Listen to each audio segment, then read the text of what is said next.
Hi, and welcome. You're listening to the X22 Report. My name is Dave, and this is episode 1173A, and today's date is January 9th, 2017, and the title of the episode is The Fed's Own Indicator is Signaling a Recession. Now, before I get started, I just want to make an announcement. I placed an interview up on the X22 Report Spotlight YouTube channel on Sunday. It is with Keith Neumeyer from First Majestic. And you can go over to YouTube, just type in X22 Report Spotlight, it'll bring you to the interview. Or you can come over to the X22Report.com site, scroll down a little bit, look over to your right-hand side, you'll see the video there, and you can play it there. Or you can go to NewsSentinel.com, same thing, scroll down a little bit, look over to your right-hand side, and you can play the video there. Let's get into the economic collapse financial news. Well, we see the Dow, it is still flirting with 20,000 points. And there's only 11 days left until Trump is inaugurated. Will Obama push the market to 20,000 points? I still believe he's waiting for the right moment, right before Trump is inaugurated, maybe a couple days or this Friday, where he's going to push it to 20,000. I mean, look how close it is. And they're just bouncing it around. And we know why he wants this done. To show the world and the people of the United States that, look, I have the Dow at 20,000, unemployment is at 4.7%, GDP is fantastic, retail looks good, housing looks good, the Feds just raised the rates, now I'm passing this off to Trump. And we know this is a complete illusion. We know that the economy around the world, not just here in the United States, it is falling apart. I mean, if we go out to Italy right now, Italy's statistics agency, Lestat, well, their jobless rate jumped to 11.9% in November. And that was from a revised number last month, in November, to 11, which was 11.8. And the consensus forecast thought that the unemployment rate was going to be around 11.6%. But what's even worse than that is that youth unemployment rose to 39.4%, up from 37.6%. This is the highest since October of 2015. And why is this so important? Well, the youth unemployment, that is the next generation. Think about what's happening right now. These young individuals, they cannot find work. They don't have an income coming in. They're not saving money. They can't go out and purchase a home. They can't go out and purchase a car. They can't spend in retail. This is not a good sign for the next generation, which means the economy is not going to do well. And we see these high unemployment numbers, not just in Italy. We see it in France. We see it in Greece. We see it in Cyprus. We see it here in the United States. We see it in many of the countries. And this is a huge, huge problem, which means we're going to be running into problems very shortly, worse than we are right now. The system will not be able to sustain itself. Now, Obama is out there, and he is claiming that he created 9.9 million jobs. And of course, the corporate media is playing this up because it's the last couple days of him being in office. And when we really look at this, and we look at the numbers that were put out by the BLS, we see that Obama created 9.9 million jobs. A lot of them, the majority of them, are part-time.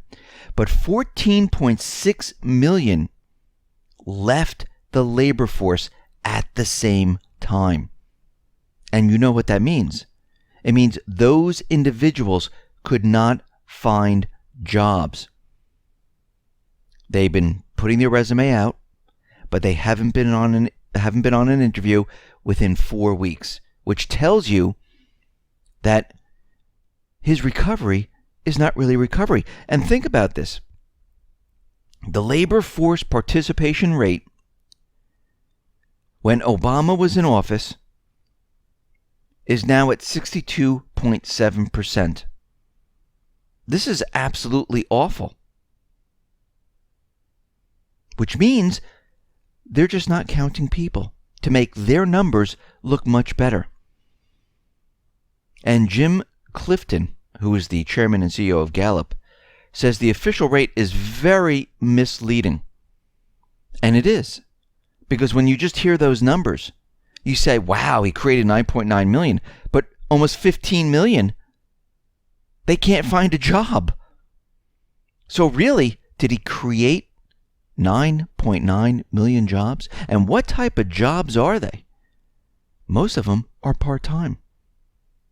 Most of them are in the restaurant, retail industry. And those people right now are losing their jobs. We see during this holiday season, the Fed just revealed that Americans went on a credit card funding shopping spree in November. Now, when you hear that, you're like, wow, the holiday season must have been fantastic. No, what it means is people didn't have currency. They didn't have funds to spend. So they had to go and use credit cards. They had to go into debt to make the holiday season happen. That's what that really means. Remember, the central banks, they love debt. Every time they hear debt move up, it's good for them, bad for the people. That's why the corporate media reports on debt. Whoa, look how many student loans we have out there. Look at the auto loan industry. The debt keeps rising. Look, people are using their credit cards. This is not a good sign. This is a terrible indicator. Good for the central bank because their product is debt. Now, coming out of the Dollar Collapse blog, which is dollarcollapse.com, we see that this debt surge produced a complete and utter fake recovery, which we know. This entire recovery is completely fake. And here are some of the headlines that we've been seeing during this fake recovery. U.S. wages grow at fastest pace since 2009. Euro area economy ended up year with strongest growth since 2011. Surge in home prices is beating the one in mortgage rates. Manufacturing in U.S. expands at fastest pace in 2 years. Obviously, all of these sound fantastic. Taken together, they paint a picture of a global economy that's finally returning to some type of solid growth, steady, positive. But when you look at this, and you look at the reason for the improvement, it's not good. In 2016, the world borrowed a huge amount of money and spent the proceeds. The result that we're seeing is growth, but not sustainable. And you can kind of relate this to your own personal household. You borrow on your credit cards, borrow, borrow, borrow. You get all the things you want, TV, car, stereo, furniture, beds. But your income coming in cannot support this. And you have this huge amount of debt. Now, in the beginning, it was great. You were able to have the stuff, you're using it, it feels great. Later on, the bills start coming in. Things aren't going too well. Your income is at a steady level. The interest rate on this debt continually moves up. It gets harder and harder to pay. And before you know it, you can't pay it. And then you end up going bankrupt because you just can't pay for that debt. So in the beginning, it sounds great. In the end, that's where it gets you. And this is part of the central banking system strategy. In the beginning, it feels great. It looks like it's working. But behind the scenes, it's all this fake, created, free money that adds trillions and trillions worth of debt onto the existing debt. And what happens in the end? It can't be sustained. And this is what we're seeing right now. We're at the end point. Now, President-elect Trump tweeted about General Motors, stating that GM was building its Chevrolet Cruze in Mexico and then importing it to the U.S. tax-free and selling them at U.S. car dealerships. Now, GM quickly denied Trump's tweet. They came back and said that's absolutely false. GM builds the Chevrolet Cruze hatchback for global markets in Mexico, and most of the Chevy Cruze sedans are sold in the U.S. are built in the plant in Lordstown, Ohio. Well, the corporate media jumped on this and said, see, fact-checking, we found that Trump is lying. GM proves that he has no idea what he's talking about. But this auto enthusiast, EW, I think his name is Niedermeyer, on Twitter, started to look into this. And he realized that, well, on the VIN numbers, the VIN sequence 3G1 used at the beginning of GM cars, they're made in Mexico. And he started to look around. And what did he find? He found that cars here in the U.S. are from Mexico. They're being sold at the dealerships. And what he found out is that those cars from Mexico are actually being sold at dealerships in Lordstown, Ohio, where they build the car. So think about this for a second. GM is selling Cruze sedans manufactured in Mexico in the same Ohio town that builds Cruze sedans. At the same time, GM is brazen enough to say it doesn't sell Cruze sedans built in Mexico in the U.S.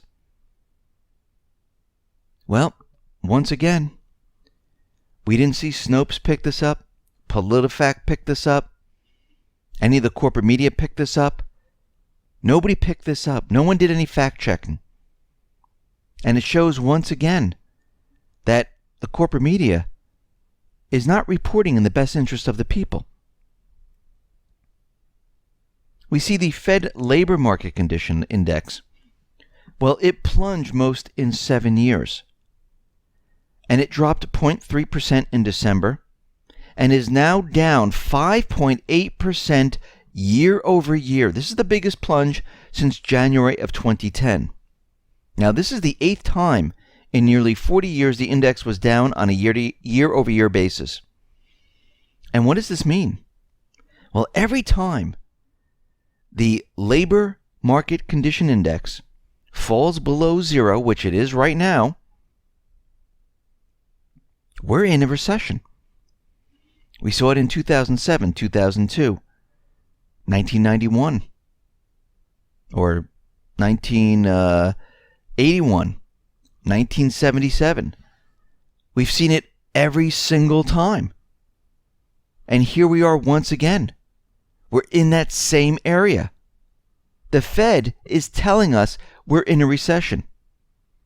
And it's funny, because in the year of 2008, the Fed labor market condition, well, it dropped to zero. And that's the same year they were telling us that we weren't going into any type of recession. And here we are once again. We're below zero. People, we are in a recession right now. We are heading towards a collapse. The system is breaking apart. It's going to collapse. You can deny it. You can say it's not going to happen. But all indicators that we've been looking at, they are signaling a recession right now, and we are heading towards a collapse. This entire system is built on an illusion, and the illusion is going to disappear. Listen, everyone, thanks a lot for listening. Be well, be safe, and especially be prepared. Thanks a lot.